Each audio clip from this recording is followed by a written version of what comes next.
In the next two videos, I'm going to show you how to make three staples of Latin cuisine, being salsa, guacamole, refried beans, and flour tortillas. And then I'm going to combine all of those ingredients along with a whole bunch more to make the most amazing Latin taco salad, or whatever you want to call it. It's delicious. That's all that matters. First, what you need to do to make refried beans. You need to get yourself some dried black beans, and you need to soak them in warm water for about 3 hours. And then you can see the dark liquid. You want to drain all of that off into a strainer. And then you want to throw them back into the pot, right like that. And then to this pot, you want to add 10 cups of water, or enough, depending upon your size of your pot, to make sure that you completely cover the black beans. Once again, that's 2 cups of black beans. So there's 10 cups of water. Now here you're going to see all of the other ingredients I'm going to use all together. I'm going to get myself about 3/4 of a cup of chopped onions. You don't need to worry about them being chopped up too much. I'll just set that aside. Then you're going to take your black beans. You're going to turn this on high. And you're going to add, like I said, approximately 3/4 of a cup of just regular white onions to that. Then you're going to get yourself some vegetable shortening, and you're going to put 3 tablespoons of vegetable shortening into this guy. You can use lard, I guess, or butter if you don't have either of those. And then you're going to bring this to a boil, and then you're going to cover it and let it cook on medium, or right around 60% of your stovetop cooking surface for 2 hours. That's covered. Now we're going to jump into the flour tortillas. So basically what you need for the flour tortillas, I'm using a food processor here. You could definitely do this by hand, but this is a lot easier. And by hand, of course, you just mix the stuff together. We're going to put inside of here 2 cups of flour. Now I'm using a 1/2 cup measure. Then to this, you're going to add a 1/2 teaspoon of regular old salt. Don't use the kosher salt. And you're going to use another 1/2 teaspoon of baking powder, not baking soda. And then to that, you're going to add in 1/4 cup of vegetable shortening. Once again, this isn't light cooking, by the way. So there you go. It's about 1/4 cup of vegetable shortening. And then to that, you're going to add in 2 tablespoons of butter. And then I'm going to pulse this while turning it over and over and over again. And to know when this is right, if you're doing it by hand, you're going to see that all of these turn into like little clumps, meaning that the shortening as well as the butter is going to be thoroughly mixed into your flour mixture. Now I'm just going to stick my hand in there, mix it around, and I can feel little clumps all throughout it. And then to this mixture, you're going to get hot water. Not boiling water, but hot water. You're going to get 3/4 of a cup of hot water and mix that together. I have no idea why that matters, but it definitely does, because I did it without hot water one time. Didn't turn out well. And you're just going to blend it. And I got the dough hook on this guy. It's not regular blender. And you're going to see immediately that the dough starts to form right inside of this guy. I'm going to reach down in there. Yep, that looks just about perfect. I'm going to let it go for a little bit longer, though. And basically, I know it's done when most of the flour has formed into a ball. And then you're going to transfer this over. You're going to start kneading this guy. So I want to put my hands under some hot water so that I can work with it very easily. In this part of the tutorial, I'm going to show you how to make salsa guacamole, then combine everything into an awesome Latin salad. Well, first thing I do is I have a cast iron skillet right here, and I'm going to go and I'm going to throw some tomatoes on this cast iron skillet, as well as a jalapeno pepper. These are kind of mild, and I'm going to roast these guys. And I'll be back in a second to show you what it looks like when they're done. It's going to take about 5 minutes just rolling them around. Okay, so basically after rolling them around in that cast iron skillet for a little bit, you'll know you have them the right way whenever they start to peel. And what you basically want to do is just peel off the skins on your tomatoes as well as your jalapeno peppers. And I'm doing this under cold water, so right after they come off of that hot range, you can see there's little scour marks, and that took probably about 3 minutes. Just depends upon how hot your stove is, but that's what you're looking for. Roll them around the cast iron skillet, and if you don't feel like putting yourself through that, just skip it and use regular tomatoes. I just like the extra flavor that you get whenever you're roasting these guys. I just think it comes off a little bit better. And then after I get all the skins peeled off of it, I'm going to go over and chop them up and make my salsa. Okay, after you've gotten as much skin off of these tomatoes and jalapenos as possible, and of course a potato peeler will help you along with that if you have any trouble, you're going to want to core these tomatoes. No, core, take all the seeds out. Just chop up the nasty bits off the top of that tomato. And then you can either chop it by hand, or if you have a food processor, you're going to throw all these guys into the food processor. Of course, you don't want to throw them in whole. It's not going to handle it too well. But just simply throwing them into quarters will definitely work. Or, of course, you can chop them by hand. So, we got 3 tomatoes right here. Got 1 jalapeno pepper that's been roasted.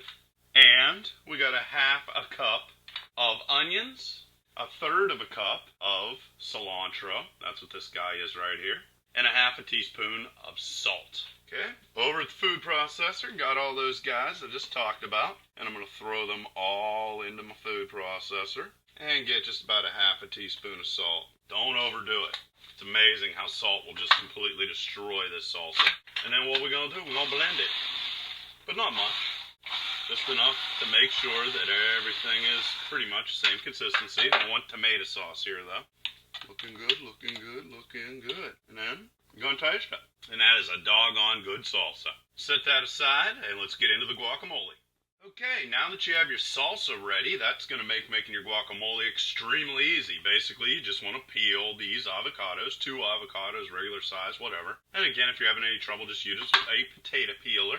And then, to make life extremely simple, you're going to take a third of a cup of your salsa that you just made, pop that in there, and then to that, you're going to add about half a tablespoon of lime juice.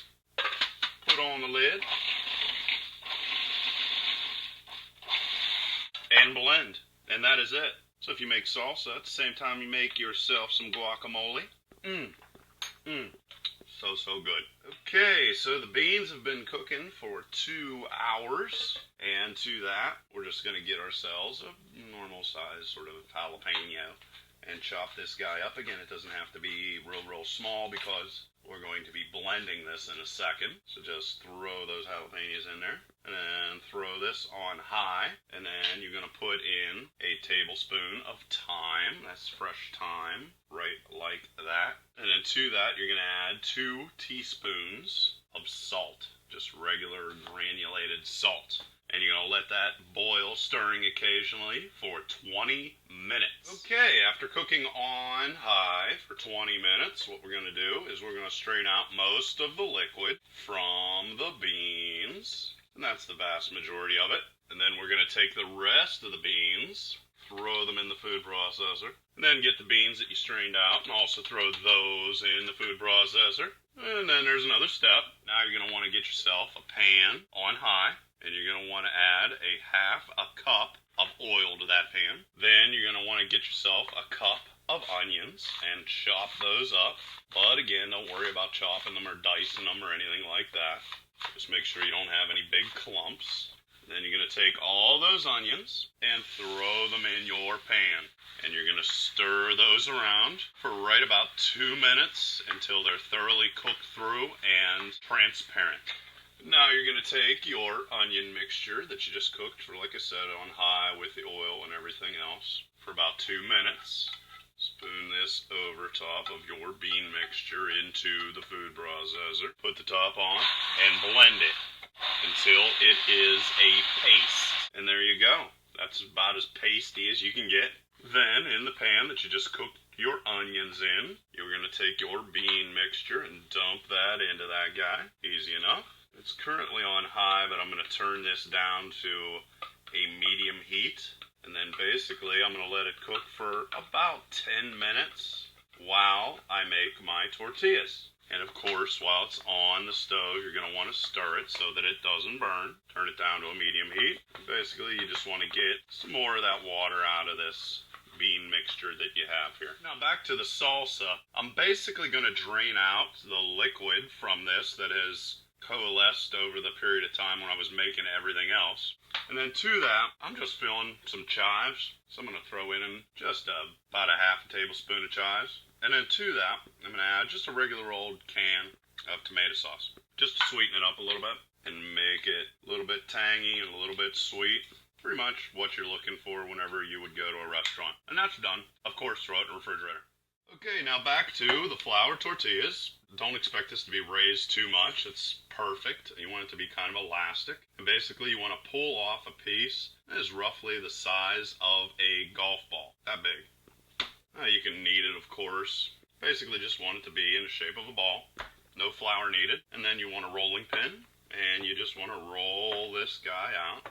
And if it's not a perfect circle, just tell people, of course it's not. It makes it more authentic. As far as I'm concerned, that's just about perfect. That's what I'm looking for, a nice, thin piece of dough. Then I got a pan over here, and this is on 60%. I'm just going to throw this inside of here. No oil, no nothing. And what I do is I count right around 20 seconds. Get underneath there, flip it over. And that's just about perfect. I just count in my head. 20 seconds, 25 seconds, all depends on your oven. There you go, another 20 seconds. Flip it over. And that is perfect. So now it's time to plate everything up. Okay, to plate everything up, just flop a tortilla down. Get yourself some refried beans. Flop that on a tortilla, smooth that out. Get yourself a good handful of chopped lettuce. Throw that down there on top of it. I like to get a couple pieces of chopped chicken. It's just a simple, regular old roasted chicken. Get yourself a little bit of guacamole. Spread that around real nicely. And then on top of that, lay in some nice salsa that we cooked. There you go. That's an awesome way to make a nice Latin salad. I have no idea what this name would be in other South American countries. If you know, please let me know below. Leave any questions or comments below. Otherwise, till next time.